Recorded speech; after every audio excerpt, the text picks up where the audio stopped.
नमस्कार, मैं हूं मृत्युंजय कुमार झा। शाम के 5:30 बज चुके हैं और अगले आधे घंटे तक आपके सवालों का सबसे बड़ा मंच तैयार है। अगर आपने कमोडिटी में ट्रेड किया है या फिर नया ट्रेड करना चाहते हैं, जानना चाहते हैं कि आपके लिए कहां पर कमाई के मौके हैं, तो आप सवाल पूछिए। नंबर आप नोट कर लें, जिस नंबर पर आपको कॉल करनी है 022-2300-1634। इसके अलावा आप 022-2300-1635 पर भी अपना सवाल पूछ सकते हैं।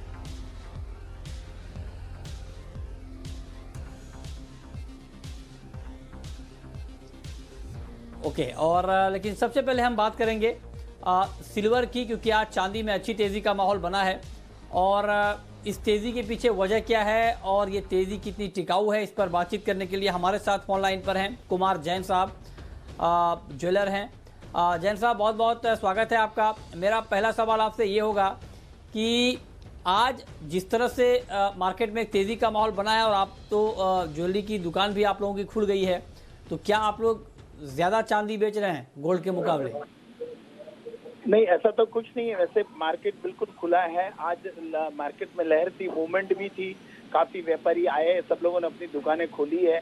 सब लोगों ने इसके 2 दिन पहले सैनिटाइज कर दी थी दुकानें और अब आज खोली है। थोड़ा मूवमेंट भी था, कस्टमर भी आए थे। लोगों को जो कुछ शादियां जो बॉम्बे में कर रहे हैं, वो शादियों की भी अभी 10-15 दिन में थोड़ी बहुत तैयारी है। उसके बाद वो 4 महीने का जैनों का खास बात करें तो जैनों की उनका 4 महीने का जो चौमासा बैठता है, जिसमें वो लोग मूवमेंट नहीं करते हैं, घर नहीं छोड़ते हैं, उनके जैन साधु रहते हैं, वो भी अपनी जगह नहीं छोड़ते, तो वो अभी एक ब्रेक इस महीने का अंत तक आने वाला है। तो जो कुछ शादियां बाकी, उनकी खरीदारी आज कस्टमर आए थे, लेके आए, पसंद करके गए कुछ, और कुछ आगे वापस देख के जाएंगे। लेकिन अभी यहाँ पे ऑड इवन का जो सरकार ने नियम लगाया है कि भाई आप ऑड डेट में ऑड नंबर की दुकानें खुलेगी और इवन नंबर में इवन नंबर की दुकानें खुलेगी।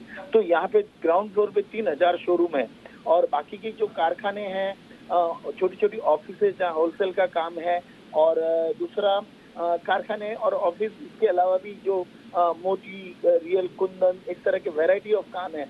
तो करीबन 35 से 40 हजार वो छोटी छोटी जगह है, कारखाने हैं, 200 फुट 250 फुट कारीगरों के कारखाने हैं जो 100-200 फुट में, जिसमें 10-10, 20-20 कारीगर एक साथ काम करते हैं। लेकिन कारीगर तो पलायन हो चुके हैं, वो फिर भी, लेकिन 4-4.5 लाख कारीगर थे, उसमें से 25 से 30 हजार कारीगर अभी भी बचे हुए हैं। तो आज जो मूवमेंट आया उससे अच्छा लगता है। आने वाले समय में एक अच्छा मूवमेंट आएगा, लेकिन डेफिनेटली लोग जो कोरोना के डर से भयभीत है, उनके लिए अब 15 दिन, महीना और जाएगा। हो सकता है कि ये जो पूरा मूवमेंट है दशहरा के आसपास खुलेगा। तो ये सब देखते हुए हम समझ रहे हैं कि एक सोने में जो अब ये जो माहौल चल रहा है जो मंदी का, वो उसका पिकअप आएगा और एक अच्छा काम होगा, ऐसी मैं आशा रखता हूँ। अच्छा, ठीक है। एक सवाल मेरा आपसे और होगा कि इस साल के आखिर तक आप चांदी के प्राइस को कहाँ देखते हैं? अब इस समय आज जो चांदी का सिल्वर है करीबन 49,200 के आसपास गया है और सोना 47,600 के आसपास गया है, जीएसटी मिला के। सोने में एक लंबी तेजी देख रहे हैं। इसके साथ साथ सोना और चांदी हमेशा पैरेलल चलता है, तो मैं चांदी को करीबन 55 के आसपास देख रहा हूँ और सोना भी 50 के आसपास चला जाएगा। तो 55 से 54 या हो सकता है 53, तो 53 और 55 के बीच में चांदी रहेगी और सोना जो है 50 और 52 के आसपास रहेगा। इस समय की एक तेजी का ही दौर है। इंटरनेशनली भी तेजी का कारण बना है। यहाँ पे जो वॉर, अमेरिका चाइना का वॉर, जो ट्रेड वॉर था, वो वॉर में कन्वर्ट हो गया है। दूसरे और देशों में भी ये महामारी की वजह से, पूरी दुनिया में महामारी की वजह से लोगों का ध्यान सोने में बटेगा कि भाई इमरजेंसी में, दुख में सोना ही एक ऐसी वस्तु है जो एनकैश हो सकती है और आपको पैसा दे सकती है। हिंदुस्तान की बात करें तो आज जो प्राइवेट हॉस्पिटल है करीबन 5 लाख, 7 लाख, 10 लाख ऐसे बड़े बड़े अमाउंट लेती है। तो एक नॉर्मल आदमी के पास में इतना पैसा आना बहुत मुश्किल है। तो सोना ही एक ऐसी चीज है जो आपको ऑन द स्पॉट पैसे दिला सकता है और आपके प्रॉब्लम सॉल्व करता है। और तो ये देखते हुए सोने में भी अच्छी तेजी देख रहे हैं। सोने में लंबे समय से अच्छी तेजी थी और अब चांदी में भी इसका तेजी का दौर चलेगा ऐसा लग रहा है। और करीबन अंदाज 55 के आसपास चांदी आके खड़ी हो जाएगी इस साल के दौर एंड में। ओके, चलिए, तो आपको लगता है कि 55,000 तक का भाव साल के आखिर तक चांदी में दिखेगा। बहुत शुक्रिया जैन साहब आपका हमारे साथ जुड़ने के लिए, बताने के लिए कमोडिटी में अभी खास करके चांदी में क्या प्राइस रहेगा और क्या आउटलुक ध्यान में रखकर चलना चाहिए। ठीक है, लेकिन चांदी में अगर ट्रेड करना हो, हमारे साथ दो और एक्सपर्ट हैं इस पर बातचीत करने के लिए। अनुज गुप्ता हैं एंजल कमोडिटी के, और साथ ही बीरेन वकील हैं पैराडाइम कमोडिटी के। तो आप दोनों का बहुत स्वागत है। अनुज जी, क्या किया जाए, इस लेवल पे कोई ट्रेड करना चाहिए अभी चांदी में, सिल्वर में?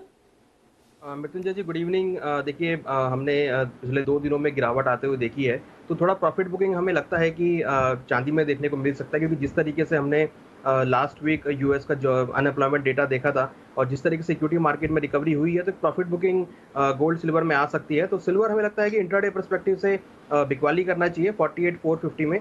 स्टॉप लॉस लगाएं 48,950 का, टारगेट नीचे करीबन 47,700 तक हो सकता है। तो कहीं ना कहीं प्रॉफिट बुकिंग गोल्ड सिल्वर में हो सकती है, तो सिल्वर के अंदर बिकवाली का ट्रेड बनाया जा सकता है। ठीक है, सिल्वर के अंदर आपको लगता है कि बिकवाली का ट्रेड करके चलना बेहतर रहेगा, इस पर आप नज़र रखें। बीरेन जी, आपको क्या लगता है, कोई पोजिशनल ट्रेड अगर चांदी में करना चाहे तो पोजिशनल ट्रेड के लिहाज से ये मार्केट अभी कैसा है? इसकी वोलेटिलिटी तो काफ़ी है, दोनों साइड के स्टॉप लॉस खा रही है, लेकिन फिर भी मैं जाऊंगा तो सेल साइड ही 48,800 के आसपास मैं शॉर्ट जाऊंगा, लेकिन एसएल छोटा रखूंगा 49,200 का, और टारगेट रहेगा 48,000 का। अच्छा, ठीक है, तो ये तो बात हो गई चांदी की। अब बात करते हैं सोने की, गोल्ड की। गोल्ड में अनुज जी, आज शाम के कारोबार के लिहाज से क्या ट्रेड लेना चाहिए? मिथुन जी, गोल्ड में भी हम देखें तो अब 1700 के नीचे गोल्ड के भाव आए हैं, करीबन $1,692 के आसपास हैं, और एमसीएक्स में भी देखें तो 46,000 के नीचे अब एक लेवल आते हुए दिखाई दिए हैं। तो कहीं ना कहीं एक प्रॉफिट बुकिंग और एक सेलिंग यहाँ पर हमें देखने को मिल सकती है।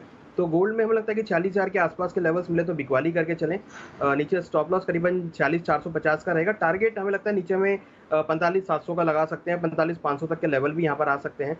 तो सेलिंग प्रेशर थोड़ा सा गोल्ड सिल्वर में हमें लगता है कि आज आ सकता है, क्योंकि जिस तरीके डेटा हमने देखे हैं और जिस तरीके के फंडामेंटल चेंजेस अब कुछ होते हुए दिखाई दिए, लॉकडाउन ओपन हो चुका है, इकोनॉमी दोबारा से रिज्यूम होती हुई दिख रही है, तो एक पॉजिटिविटी हमें लगता है कि यहाँ पर फेड आउट हो सकती है। तो सेलिंग प्रेशर गोल्ड सिल्वर में हमें यहाँ देखने को मिल सकता है, तो गोल्ड का भी हमारा सेल कॉल रहेगा।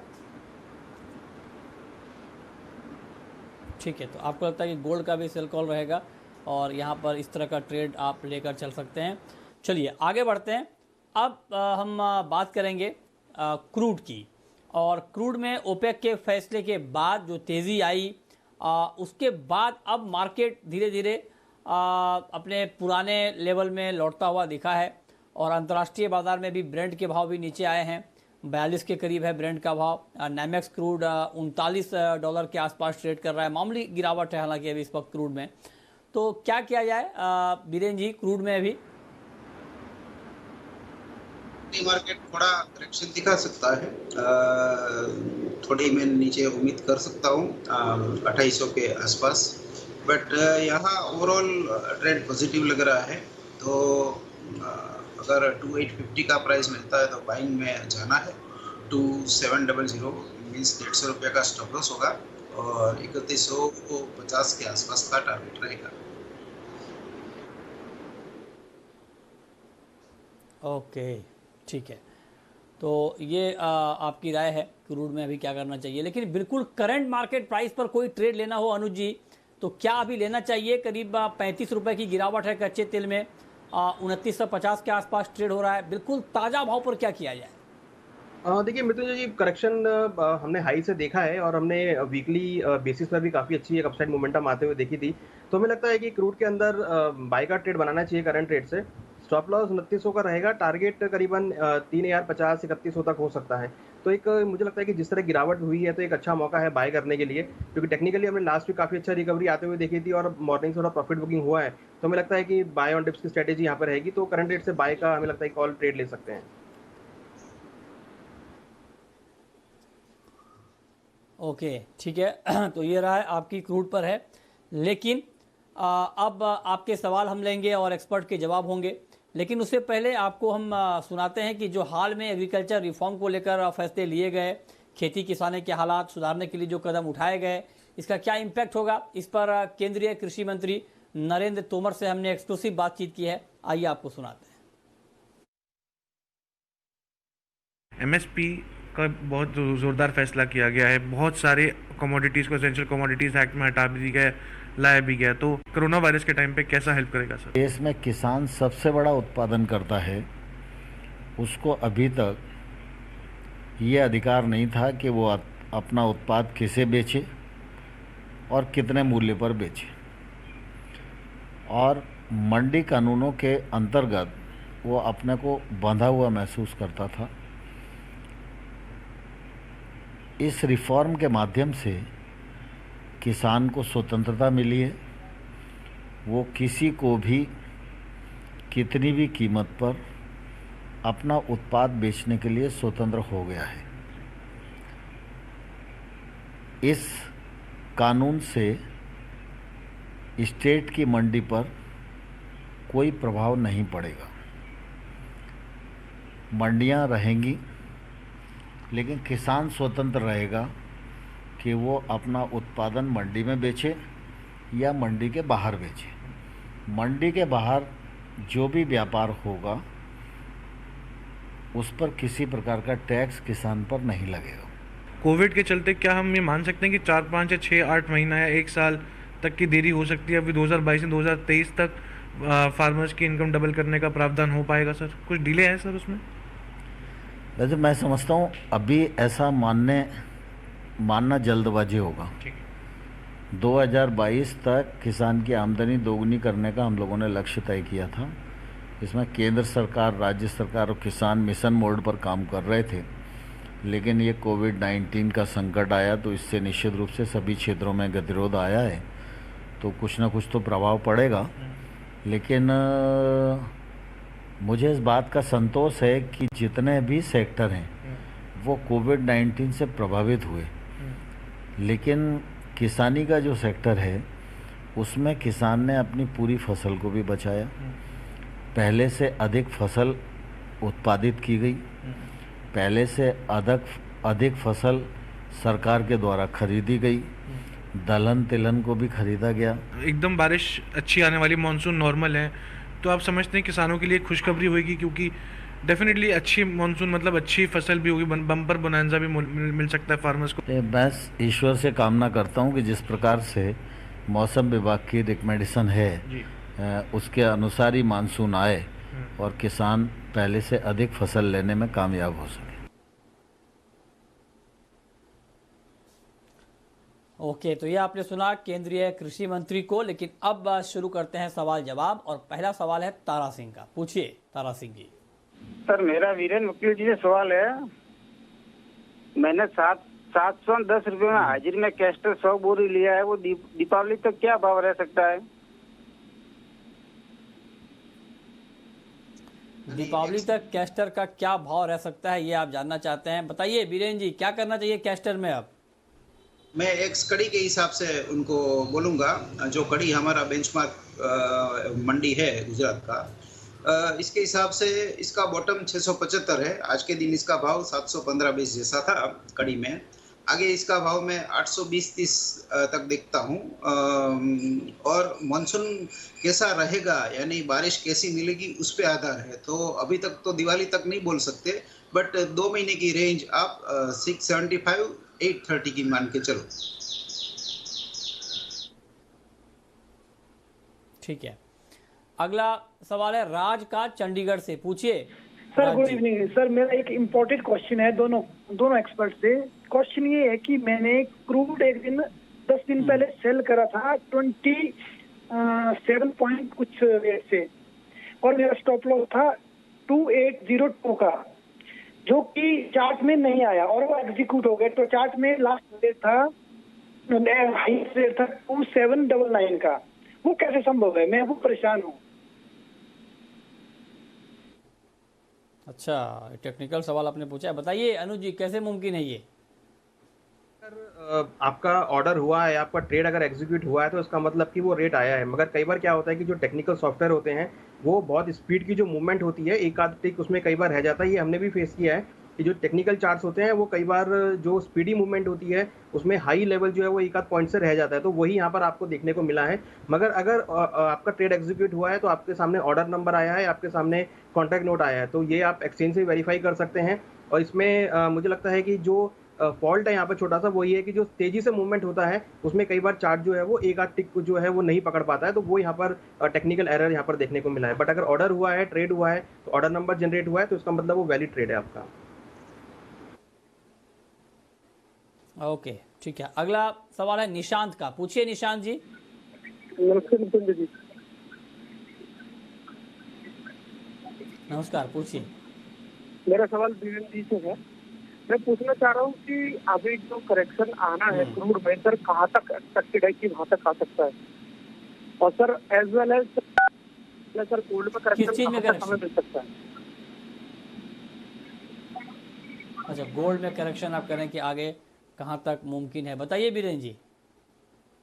गोल्ड की बेसिकली पिछले 3 महीने में एक सीमित दायरे में है, 1666 1760, ये मीन्स $100 की मूवमेंट में अटका हुआ है। और क्रूड की अगर बात करें तो फिलहाल में इसकी रेंज $23 से $23 से $37 37 तक की मानता हूँ। गोल्ड के लिए मैं ब्रेकआउट का इंतजार करता हूँ। अगर किसी को पोजिशनल ट्रेड लेना है तो 1770 के ऊपर लगातार 2 दिन क्लोज देता है तो बाय साइड में जाना चाहिए, तो वहाँ 1840 तक का प्राइस मिल सकता है। किसी को शॉर्ट का ट्रेड कर लेना है तो 1666 ब्रेक करे तो ही शॉर्ट करना चाहिए। ठीक है। अगला सवाल है राजेश का, सिरसा से, पूछिए राजेश जी। नमस्कार मृत्युंजय जी। हेलो, नमस्कार, पूछिए।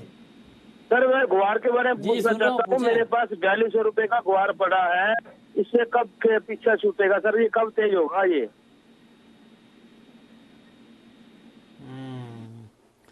क्या बीरेन जी, आप तो ग्वार के एक्सपर्ट हैं, ग्वार को बहुत क्लोजली ट्रैक करते हैं, कब पीछा छूटेगा इनका ग्वार से? 4200 पर बाइंग है इनकी। एक्सपर्ट तो नहीं हूँ, लेकिन मैं ऐसा उनको सुझाव करूंगा कि वो गवार को छोड़ के गवार गम पकड़ ले। आगे जो रफ्तार मुझे दिख रही है अगले 2-3 महीने में, वो गवार गम आउट परफॉर्मर रहेगा, यानी गम में स्पीडी रिकवरी मुझे दिख रही है। तो ये करने जैसा ट्रेड है, सीड छोड़ के गम पकड़ना।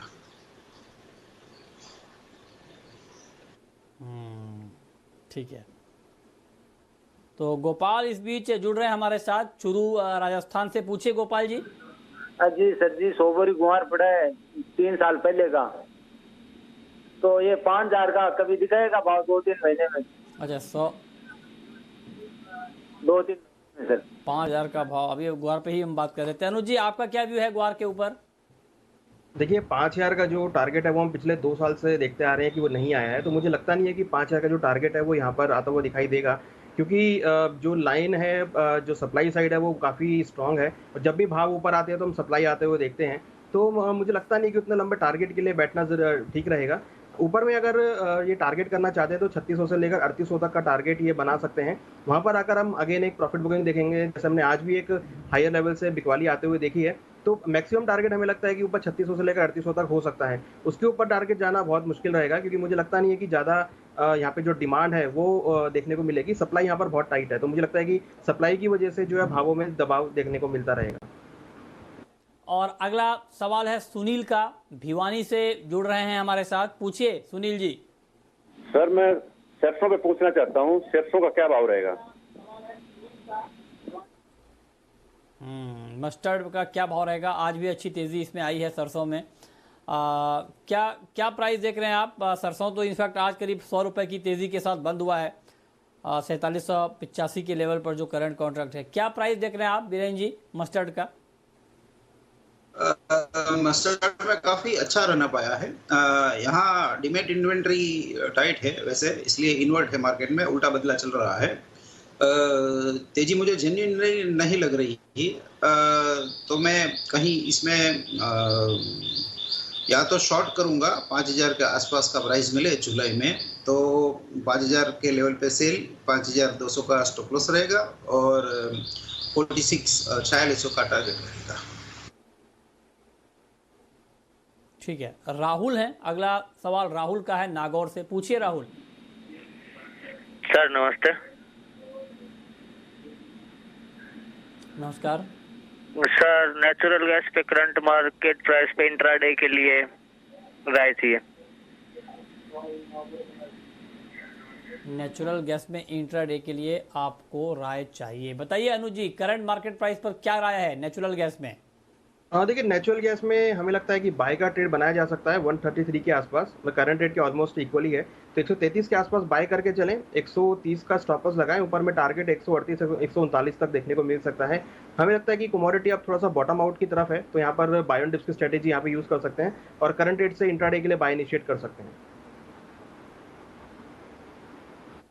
ठीक है, और अब वक्त है रैपिड फायर राउंड का।